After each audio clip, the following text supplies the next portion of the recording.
Welcome to Concussion Fix Minisodes. These bite-sized clips are taken directly from our full podcast episodes to give you direct answers to your specific questions about persistent concussion symptoms and recovery. Short, clear, and packed with value. Now remember that these clips are not medical advice and you should always speak with your healthcare provider before attempting anything you hear on this channel. Let's go.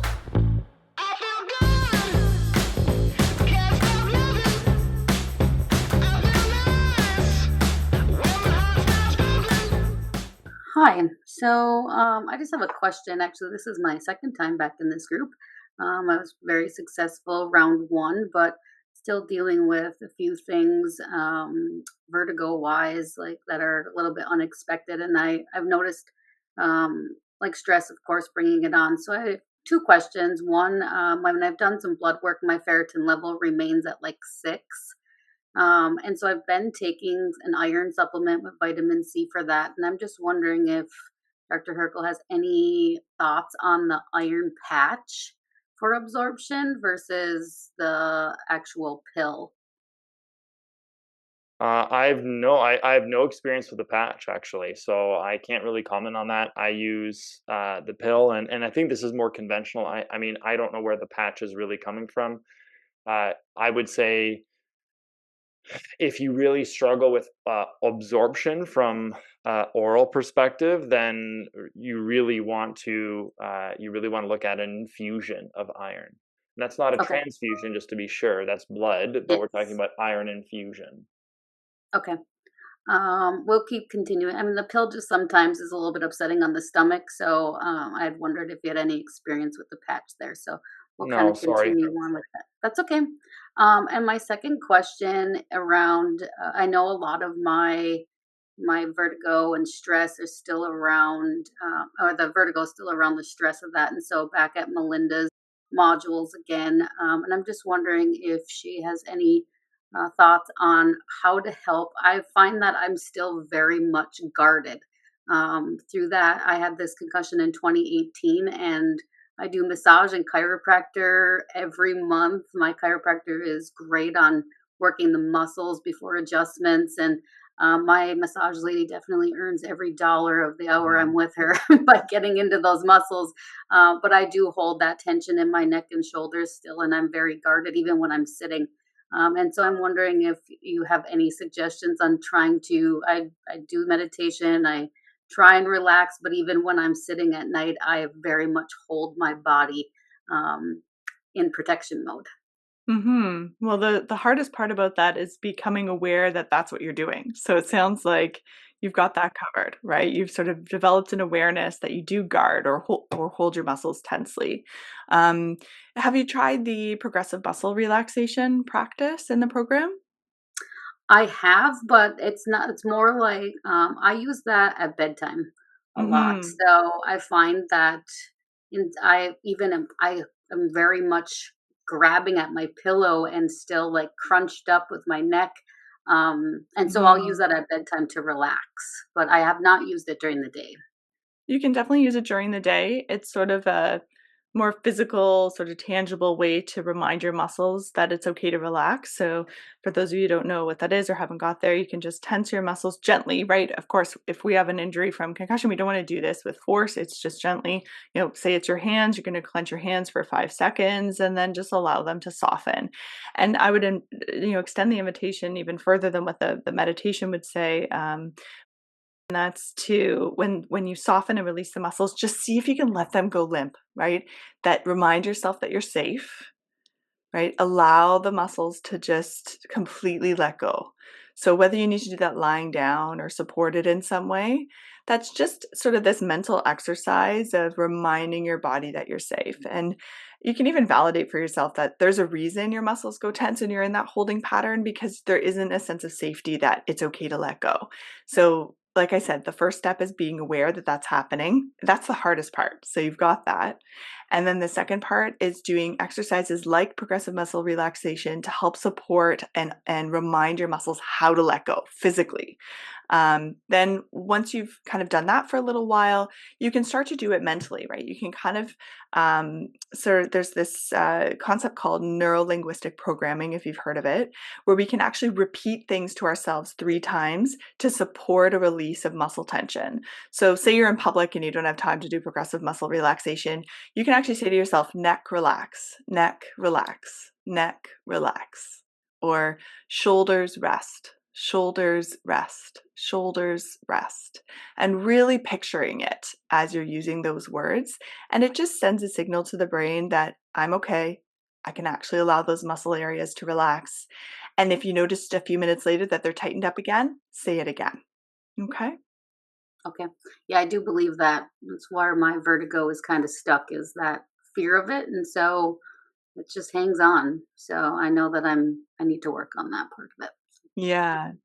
And I can almost hear Dr. Paul's thoughts right now about the vagus nerve. And there's also a series of other exercises that you could do to help stimulate the vagus nerve, which can really support a down regulation of our nervous system. So I know Dr. Paul has talked about things like gargling or like in my section, I talk a lot about gentle movements.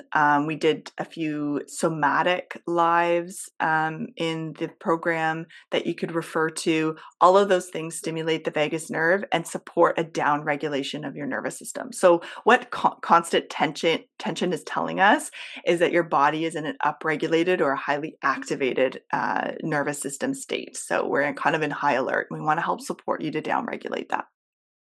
Yeah, I think I've been there for 5 years. So unfortunately, I mean, I've learned a ton from this program the first time, which is why I came back.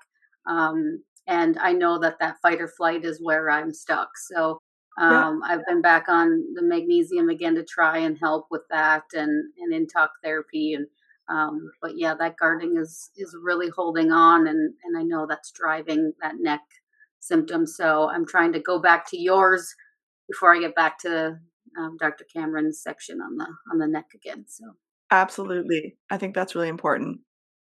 You're saying vertigo. mhm. Are you getting any vestibular work? Has anyone ever looked at the Yeah, so I've actually been to a vestibular therapist, a couple of different ones throughout the past couple of years. Everything visually checks out. Everything. I've done the laser on the head with them. I've actually come back better at times when I've gone back due to a few spells that just kind of like set everything back off. And I do better at the head laser than when I left originally. So I've long worked through a lot of that, but I think what happens is I'm so fearful of this. Like sometimes the world just moves, and then I go straight into that panic. I immediately tingle and sweat and freak out, and then my mind, I go right to that catastrophizing. Like, here we go again. I'm never going to get out of this, and that's going kind of where I've always been stuck.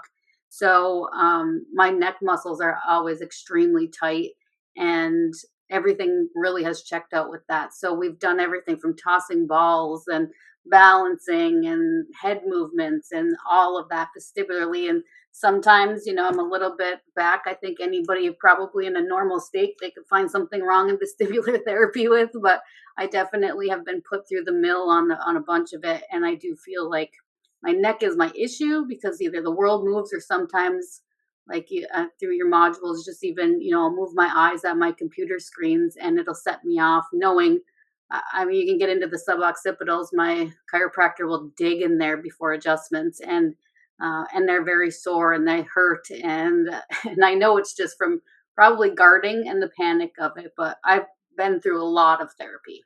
Do you find that after treatment that dizziness sensation dissipates? Like, is the treatment helping that? Yeah, definitely. Like Okay. when I miss massage, if I'm even about 2 weeks behind, I'll start to become symptomatic. So I definitely know. And if I've had a higher stress week with work or anything, if I have had even one little spell where I start to tense up again, it just gets worse. So yes, I do get much better with the Have they muscle work. started implementing any type of neck strengthening with you yet? They did at the beginning, and we did do a lot of that.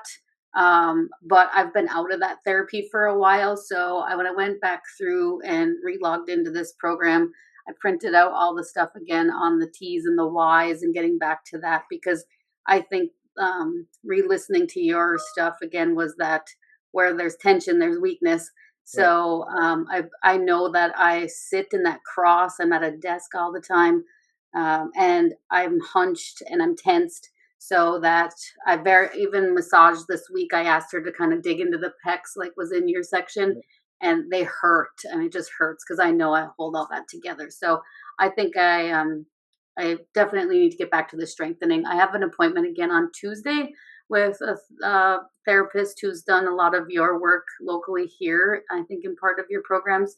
So I asked him if he would kind of look at where I need to focus on that strengthening again. So hopefully he'll be able to pinpoint some of that. Good. I mean, the fact that treatment makes it go away is good, but when it keeps coming back, it's usually a stability issue, and so now it's time to, in between appointments, be working on really strengthening that, so you get more kind of longevity out of those treatments, right? So at a certain point, usually it's like manual therapy to start, but then once that's working, then in between appointments, now it's time to start strengthening, so that it stops coming back all the time, right? Because that strength will produce better stability, which means less dizziness. So, okay, sounds like you're on the right track. Thank you, I appreciate it. Okay. Thanks for listening to this Concussion Fix Minisode. If you want to learn more about the causes of persistent concussion symptoms and how to fix them, join one of our upcoming free 90-minute patient webinars. Details and sign-up links are in the description. You'll see that with the right approach, recovery is possible. See you there.